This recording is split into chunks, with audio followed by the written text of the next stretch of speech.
사실 사람들은 네. 명품을 가지고 싶은 게 아니라 자신이 명품이 되고 싶은 겁니다.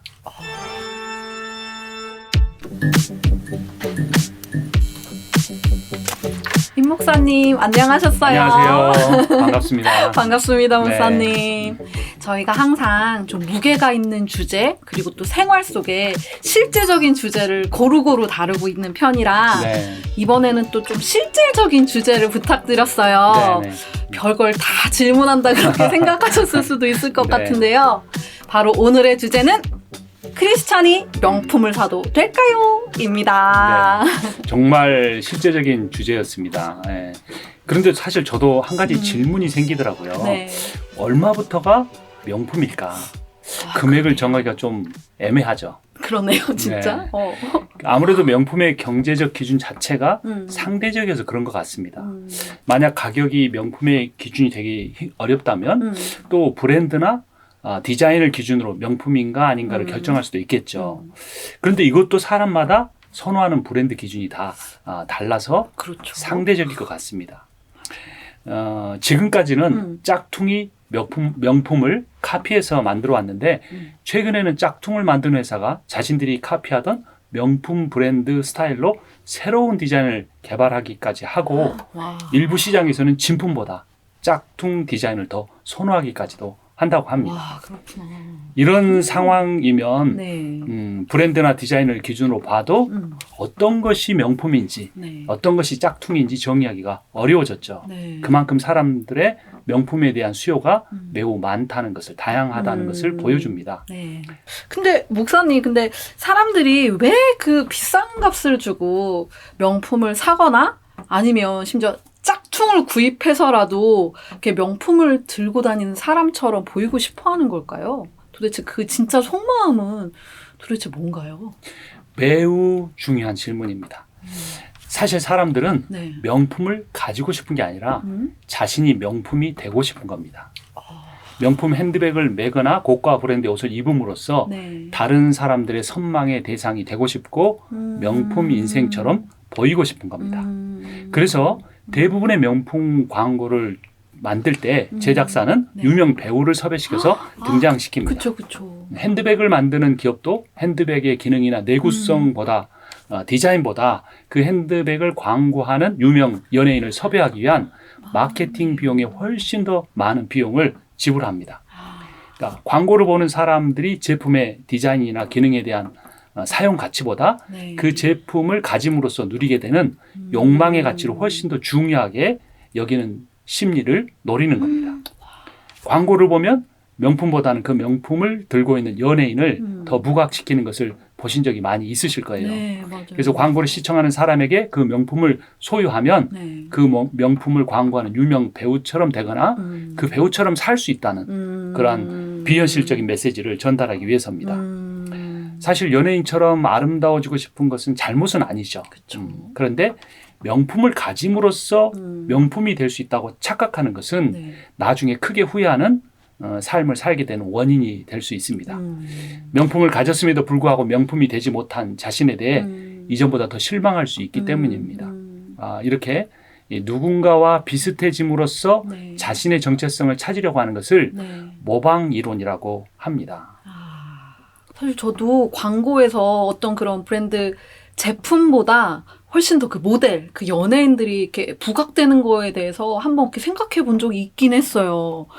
와, 근데 그 이유가 명품을 갖고 싶은 것이 아니라 명품이 되고 싶은 그 사람들의 심리를 이용했던 네. 것이군요.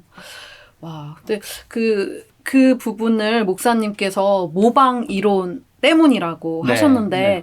혹시 그럼 그 모방 이론에 대해서 조금만 더 설명해 주실 수 있을까요? 네, 그렇게 하죠. 모방 이론에 따르면 인간의 욕망의 대상은 네. 물건이 아니고 사람입니다. 어떤 명품을 갖고 싶은 것이 아니라 그 명품을 갖고 있는 사람처럼 되고 싶은 거죠. 네. 그래서 명품에 대한 소비 행위가 네. 물건에 대한 필요, 니드 때문이 아니고 네. 어떤 사람처럼 되고 싶은 욕망, 와. 원트 때문이라는 겁니다. 그래서 적당한 가격의 일반 가방을 사지 않고 네. 터무니없이 비싼 명품 가방을 사는 이유가 이 필요가 아닌 욕망을 채우기 위해서입니다. 그래서 오늘 주제인 크리스천이 명품을 사도 되나요? 라는 질문은 바꿔 말하면 크리스천이 필요가 아닌 욕망을 따라 살아도 되나요? 라는 질문이기도 합니다. 이렇게 질문을 바꿔놓고 다시 대답한다면 네. 그리스도인의 경제 행위는 네. 기본 의식주에 대한 필요를 채우면 만족하는 삶이 네. 되어야 합니다. 그런데 대부분 사람들은 필요가 아닌 욕망을 따라 살죠. 근데 문제는 인간의 욕망이 네. 끝이 없다는 겁니다. 그렇죠. 몇 천만 원짜리 자동차를 사도 안전성이나 편리성에 아무런 문제가 없는데 수억 원이나 하는 외제차를 사는 이유는 자동차를 이동수단이라는 필요를 위한 수단이 아닌 자신의 부와 지위를 과시하려는 네. 욕망을 위한 수단으로 사용하려고 하기 때문입니다. 그래서 어떤 물건을 가짐으로써 네. 그 물건을 가진 사람처럼 될 수 있다고 생각하는 심리를 모방 욕망이라고 합니다. 모방 욕망. 네. 사람들은 이루어질 수 없는 이 모방 욕망 때문에 네. 비싼 명품을 사는 비경제적인 행위를 합니다. 그래서 교환 가치에서 네. 사용 가치를 뺀 거를 네. 욕망의 가치라고 하는데요. 예를 들어서 일반 핸드백은 사용 네, 가치가 100불 정도인 명품 가방을 교환 가치 5,000불을 주고 산다면 네. 5,000불 빼기 100불은 4,900불. 이게 욕망의 가치가 됩니다. 그러니까 사용 가치는 100불에 불과한데 네. 네. 욕망의 가치는 그것의 49배인 4,900불이나 되는 거죠. 그러니까 자신의 네. 욕망의 그 모방 욕망에 대한 값을 지불한 겁니다. 이 4,900불의 욕망의 가치란 결국 다른 사람들이 인정해주지 않을 때 허공으로 그냥 날아가 버리는 것이죠. 와, 목사님, 이 모방 이론에 이어서 모방 욕망까지. 이거 정말 좀 흥미로운 이야기인데요. 네. 그러면 조금 더 근본적인 질문으로 들어가 보자면, 사람들은 왜 자기 자신으로는 만족을 하지 못하고 어떤 유명 연예인이나 그런 사회 저명 인사를 모방하려고 하고 또 그런 모방을 위해서 비싼 값을 굳이 치르려 하는 걸까요? 네, 아주 핵심적인 질문입니다. 자기 자신에 대해서 만족하지 못하고 어떤 유명한 사람처럼 되어야만 내 인생이 행복해질 거야 라고 생각하는 그 이유는 바로 복음을 알지 못하기 때문입니다. 복음의 핵심이 네. 은혜이죠. 네네. 은혜는 어떤 사람의 자격이나 조건을 따지지 않고 부어주시는 하나님의 무한한 사랑과 그 사랑으로 인한 구원을 의미합니다. 네. 세상의 모든 대부분의 종교는 인간의 행위에 따라 보상을 받는 율법 종교, 행위 종교입니다. 네네. 근데 오직 기독교만이 은혜로 구원받는 은혜의 종교입니다. 그러니까 이 은혜의 구원의 관점에서 보면 우리는 굳이 누군가를 모방하지 않아도 우리 안에 계신 하나님과 그분의 형상으로 인해 이미 최고의 존재입니다. 네. 창세기 1장 31절을 네. 보면 하나님 우리를 창조하시고 보시기에 심히 좋았더라 라고 말씀하셨죠. 네. 우리는 제품으로 제조된 게 아니라 하나님의 작품으로 창조되었습니다. 그렇죠. 제품은 공장에서 계속 찍어낼 수 있기 때문에 가격은 비싸게 매길 수 있지만 가치는 높아지지 않습니다. 그런데 반대로 작품은 네. 가격이 싸게 매겨줄 수도 있지만 네. 그 가치는 매우 높습니다. 왜냐하면 작품은 예술가나 장인이 자신의 혼을 집어넣어서 이 세상에 단 하나밖에 없는 예술품으로 만들었기 때문입니다. 우리는 창조자 하나님이라는 최고의 예술가를 통해 그분의 형상이 불어넣어진 채로 만들어진 존귀한 존재죠. 그래서 에베소서 2장 10절을 보면 우리는 하나님의 작품입니다. 선한 일을 하게 하시려고 하나님께서 그리스도 예수 안에서 우리를 만드셨습니다. 이 작품이라는 단어가 네. 헬라어로 네. 포이에마인데요. 네. 그리스 로마 시대 최고의 예술가가 가장 중요하게 여기는 작품을 포이에마라고 말했습니다. 인간은 공장에서 만들어진 제품이 아니고 네. 하나님께서 만드신 작품 포이에마입니다. 그러니까 자신의 가치를 자신의 스펙이나 욕망에서 찾으려고 하면 평생 명품 브랜드의 옷이나 차나 액세서리를 쇼핑하다가 인생이 끝날지도 모릅니다. 그러면 사람이 제품이나 명품을 구매하는 것이 아니라 그 제품이나 명품을 구매한 자기 자신이 네. 상품이 되어버리고 맙니다. 자신의 소유의 가격에 따라서 자기 스스로의 인생의 가격표를 매겨서 얼마짜리 인생이 되고 네. 마는 것이죠. 그런데 하나님의 말씀 안에서 자기 안에 있는 하나님의 형상 안에서 자신의 가치를 찾게 되면 자신의 대단한 스펙이나 값비싼 명품의 소유와 상관없이 내가 하나님의 작품이다, 포이에마다, 명품이다 라는 소중한 가치를 깨달을 수 있게 됩니다. 와, 크리스찬이 명품을 사도 되는지 마는지보다 정말 크리스찬이 명품이 되는 삶을 사는 게 중요하구나 하다는 생각이 듭니다. 맞습니다. 어떻게 해야 명품을 소유하는 그런 것이 아니라 명품이 되는 삶.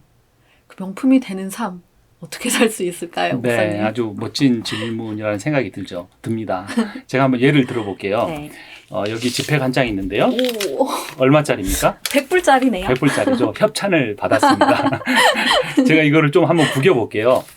자, 구겨서 오, 다시 펴봤습니다. 네. 자, 이게 얼마짜리가 됐습니까? 여전히 100불짜리죠.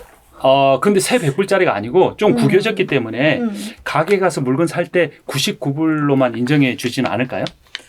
아, 그렇진 않죠. 그래도 100불이죠. 그렇죠. 네. 아니죠. 조금 구겨졌지만 여전히 100불짜리 물건을 살 수가 있습니다. 네네. 제가 방송이라서 그렇게 할 수는 없지만 네. 이 지폐를 바닥에 놓고 100번을 밟아버린다든가 네. 조금 침을 뱉는다든가 이 지폐에게 욕을 한다든가 무시한다든가 이런 말을 해도 이 지폐는 얼마의 가치를 갖죠? 여전히 100불이요. 여전히 100불을 네. 가치를 갖고 있죠. 네. 제가 그 인터넷을 찾아보니까 네. 국가마다 조금씩 다르긴 해요. 근데 지폐의 일부가 훼손돼도 전체 지폐의 4분의 3만 있으면 네네. 100% 동일한 금액의 새 지폐로 교환해 준다고 합니다. 오, 이걸 그렇구나. 모르는 분들은 이거 쓸모 없다고 네. 생각하는데 그렇지가 않은 거죠. 그러니까 100불짜리가 구겨지거나 네. 밟히거나 심지어 일부가 잘려져 나가도 동일한 가치가 보장받는데 그 이유가 뭘까요? 그거는 네. 100불짜리 지폐의 가치가 이 100불짜리 지폐 자체에 있는 게 아니라 이 지폐를 만들어낸 그 나라의 조폐국에 있기 때문에 그렇습니다. 이 100불짜리가 네. 뉴욕의 마천루에서 살다가 왔든 루이지애나 항구의 냄새나는 시장 어물전에서 왔든 상관이 없습니다.